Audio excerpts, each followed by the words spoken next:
परिवार में बच्चों को पालने की परंपरा हजारों साल से नहीं है। एक बात और दूसरी बात एक और जिससे भी ज्यादा गंभीर है कि यूरोप के परिवारों में बच्चे किस बाप के हैं यह पता करना एकदम मुश्किल है, बहुत मुश्किल है। कारण क्या है?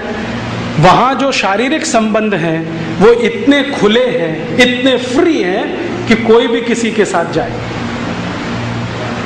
और जिन समाजों में शारीरिक संबंध बहुत खुले होते हैं, जहां पर शारीरिक संबंधों में लिबरलाइजेशन होता है, वहां पर बाप का पता करना बड़ा मुश्किल होता है, क्योंकि वो मां जानती नहीं है, क्योंकि पता नहीं कितनों से संसर्ग वो करती है। और ये ऐसा क्यों होता है? वो ये कहते हैं सेक्स ही जिंदगी का चरम आनंद है, इसके अलावा कुछ नहीं। तो सेक्स भोगने के लिए एक पति से संतुष्ट होते हो तो ठीक है, नहीं तो 2 के पास, 3 के पास, 5 के पास, 10 के पास, 20 के पास, 50 के पास, कोई फर्क नहीं पड़ता, क्योंकि सेक्स संतुष्टि ही जिंदगी का चरम आनंद है। ध्यान रखना। और ये प्लेटो कहता है, अरस्तु कहता है, लिबनिट्ज कहता है, दिकार्ते कहता है, रूसो कहता है, सारे फिलोसोफर कहते हैं कि हमारी जिंदगी का चरम आनंद ही ये है, सेक्स में डूबना। तो एक से नहीं मिलेगा तो दूसरा, दूसरे से नहीं मिले तीसरा, तीसरे से नहीं मिले चौथा। इसलिए शारीरिक संबंधों में कोई मर्यादा नहीं है, इसलिए वहां विवाह करना जरूरी नहीं है। इसलिए यूरोप में विवाह नहीं होते। आपको मालूम है आज भी यूरोप में 70% बिना विवाह के लोग रहते हैं।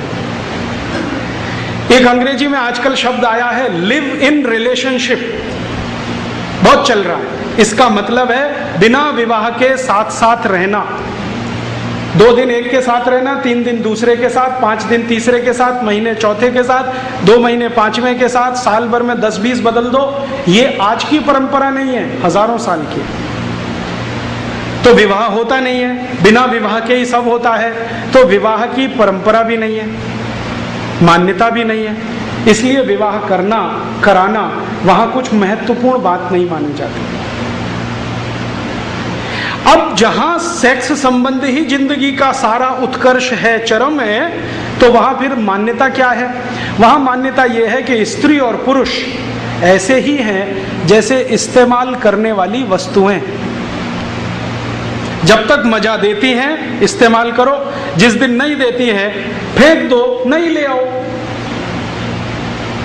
तो महिला जब तक आनंद दे रही है तब तक रखो, जिस दिन बेकार हो गई घर के बाहर निकालो, दूसरी ले आओ, बाजार में मिलती है।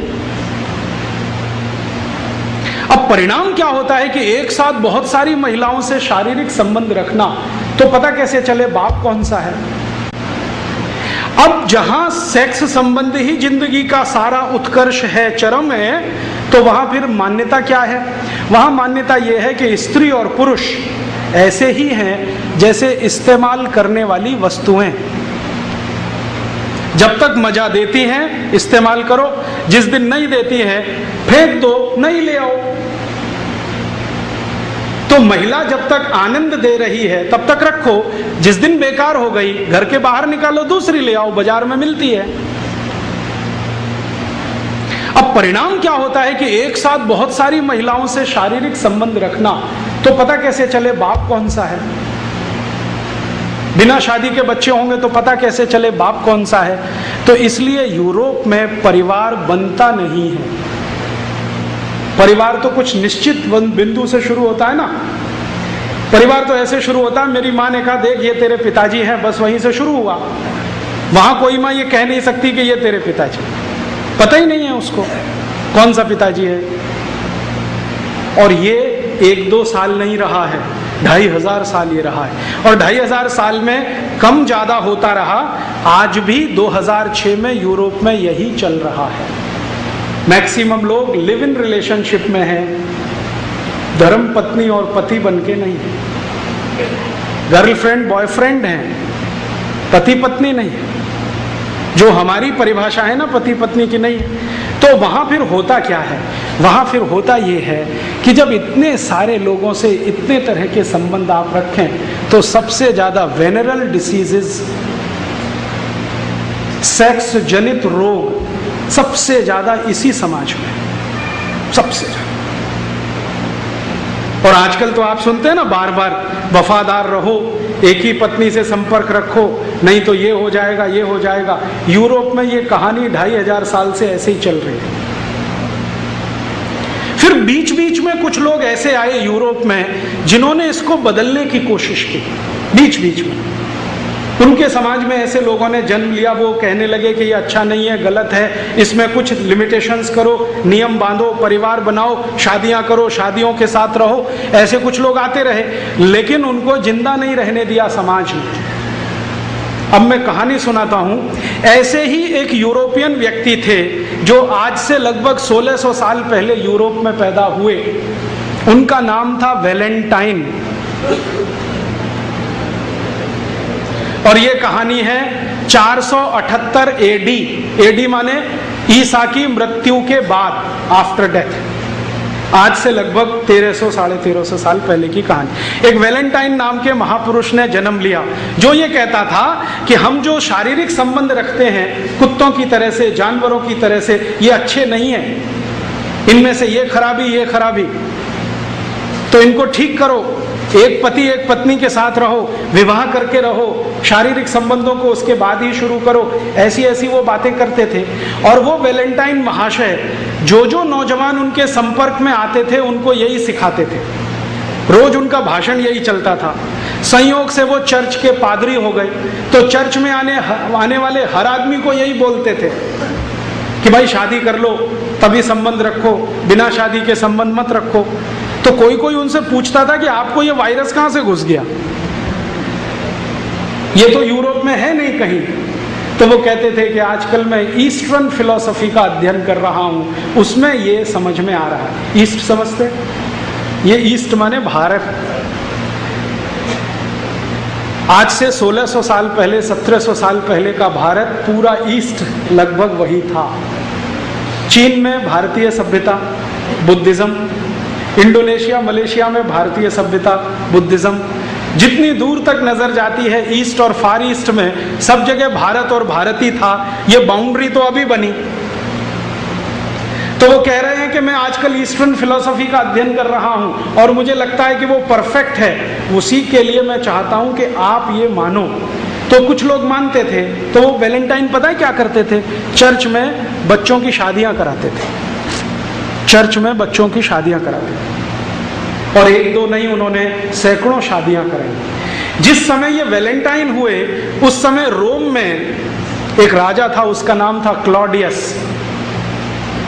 बड़ा राजा था, सम्राट है, चक्रवर्ती सम्राट। क्लॉडियस ने कहा कि ये जो आदमी है वैलेंटाइन, हमारी यूरोप की परंपरा को बिगाड़ रहा है।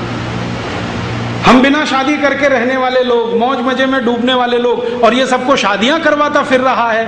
तो क्लॉडियस ने एक दिन आदेश दिया कि वैलेंटाइन को पकड़ के लाओ। तो गया वैलेंटाइन को पूछा, तुम ये क्या गलत काम कर रहे हो, अधर्म फैला रहे हो, अपसंस्कृति ला रहे हो, हमको ये मंजूर नहीं है, वगैरह वगैरह। तो उसने कहा कि मुझे ऐसा लगता है कि यही ठीक है। तो क्लॉडियस ने उसकी एक न सुनी और उसको फांसी की सजा का आदेश दे दिया। तो 14 फरवरी सन 498 को वैलेंटाइन को फांसी हो गई। आरोप क्या था? कि वो बच्चों की शादियां कराते हैं, इसलिए फांसी हो गई। माने शादी कराना जुर्म है, तो फांसी हो गई। जिस दिन उनको फांसी हुई तो जिन बच्चों ने वैलेंटाइन के कहने पर शादियां की थी, उन्होंने वो दिन वैलेंटाइन डे मनाना शुरू कर दिया। अब ये वैलेंटाइन डे की कहानी है। यूरोप में वैलेंटाइन डे होता है क्योंकि वहां शादी नहीं होती, और जो कर ले वो वैलेंटाइन डे मनाता है। अब भारत में